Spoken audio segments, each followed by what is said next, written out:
Hi everyone, welcome to another Fischer game. This was played in 1957 versus James Sherwin at the New Jersey State Championship Open. This is another really nice game. He played e4 after c5, knight f3, e6. Sometimes instead of playing open Sicilian, he liked to play the King's Indian attack instead, because he played the King's Indian as black, and also against 2e6 in the French, the King's Indian attack's usually a bit stronger because of the bishop's blocked in. So d3, knight c6, g3, and knight f6, bishop g2, bishop e7, castles, knight bd2, now rook b8. An interesting idea, planning to play b5 and b4 to gain queenside counterplay, because white usually aims for a kingside attack in this setup, whereas black usually plays on the queenside. Rook e1, d6. So black's put the pawn on d6 instead of d5, so there isn't really going to be any e5 hacks. c3, a new plan of playing d4 and e5 to get a strong pawn centre. If b5 is played, then we have d4, and black should take, because b4 we've got e5, and then if we have this, then after c4 white's got a very nice position. But if b takes c3 is tried, this is a blunder, because after this black's got two pieces hanging, the knight on c6 and the bishop on e7. That's not good. b6 was played, d4, and now Sherwin makes a mistake and plays queen c7, and as you're going to see later on in the game, putting the queen and rook on the same diagonal where the bishop can come to f4 is not good. You should have played c takes d4, c takes d4, d5, e5 and knight d7. And he can play f6 and it's got some good counterplay. But queen c7 was played, and now e5 was played. The best move was d takes e5, d takes e5, knight d7, queen e2, protecting the pawn, bishop e7, but then white plays h4 with standard King's Indian attack plans of playing knight g5 and queen h5 and sacks, and knight e4 into d6 as well. It's not a very nice position, but this was the best he had. Knight d7 is not good because we've taken d6 and then knight e4. And the bishop can't move because the bishop f4 ideas, so he has to drop his down squad bishop.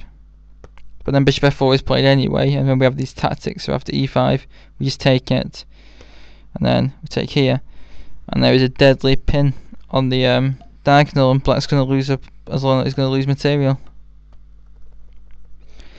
So knight d5 was played, which looks good centralising the knight, but now after e takes d6, bishop takes d6, knight e4, we have this problem again on the diagonal, which is why queen c7 was such a bad move.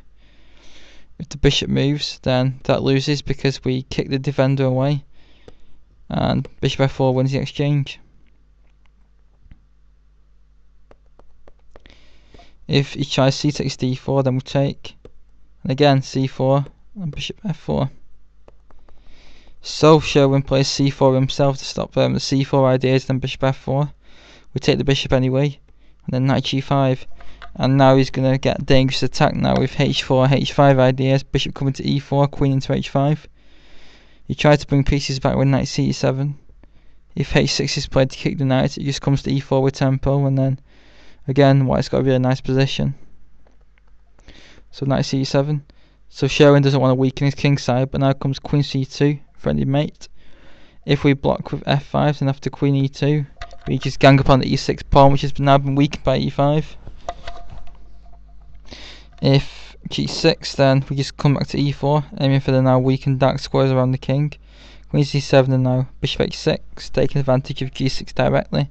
Rook moves, and then queen d2, with ideas of queen g5, knight f6 check, and trying to get into g7 for mate, and there's not much that can be done to stop that. So knight g6 was played, and now of course logical follow-up, h4, threatening h5 to boot the knight away. And now after knight f6, stopping h5, it seems like black's got a nice position all of a sudden.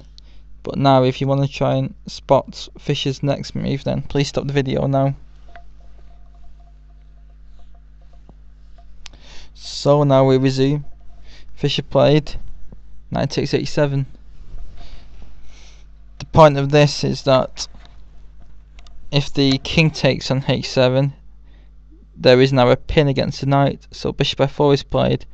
And another point is that because the c8 bishop has not been developed, this skewer, rather than winning an exchange, actually wins a full rook. So white will end up exchange and a pawn up, which is not good. So that's no good. So we took with the knight, but now h5. So again, if knight e7, then bishop f4 and wins a full rook. So knight h4 was tried, which is a nice try. This trying to open up white's king in as well if he takes. But bishop f4 was played, and now the point is after queen d8. If white grabs the rook, we play knight takes g2, king takes g2, and now I've got this check. Now the king's been forced up to g2. So after this, the check is dealt with, we take the bishop in. Black's got 2 pieces for a rook and pawn and has got a good position. And white's king's now the more vulnerable one, with knight g5 ideas coming. So he just takes the knight. And now another good move by Sherwin, actually in a bad position with rook b7. The point being is if the rook is taken, and after bishop takes b7, black actually has a lot of counterplay now. White's king's looking very open. Now he's lost his light square bishop. And next, queen takes h4, knight f6 ideas. Black will probably get a pawn back, and it's not a nice position to play now. So Fischer just goes on mercilessly with the attack. He can take the rook anytime he wants. It's not probably going to move anywhere. h6, now queen takes h4. If he tries to keep the king side shut with g6, we play h5. So if g takes h5, queen e2. And if g5, then we play bishop e5. And cutting right across the king side, which is very good. So we played queen takes h4, h takes g7, and I made another mistake by he should have just left the pawn as a shield around his king and moved his rook. After bishop g3, queen h6, queen e2. Again, white's winning. But he took it, and now comes rook e4, another great move, threatening to win the queen with a discovered attack, so it moves. Rook e3, preparing rook g3, checking rook h3, so f5, rook h3. If queen g6, then rook g3 wins. So queen e8 has to be played. Now bishop e5. Another alternative was to play bishop h6, which is pick off a couple of exchanges, which is just winning as well. But he plays a more clearer path with bishop e5 check. If king g8 is played, we have check, checkmate. So knight f6 was played, and now queen d2. Again, ignoring material and going for the king, threatening queen g5 with a mating attack. So the king has to run. We play queen g5. If king e7, then rook h7 check is devastating because of the pin. If queen e7 was played, so we just take the knight, rook h7 check. And now after king e8, queen takes f6. Because if rook takes f6, then bishop takes b7. And white is a rook up in an endgame. But after rook takes h7, bishop c6 check was played, and black resigned because after bishop d7 is played, we have queen takes e6 check, and white has a decisive material advantage and a crushing attack.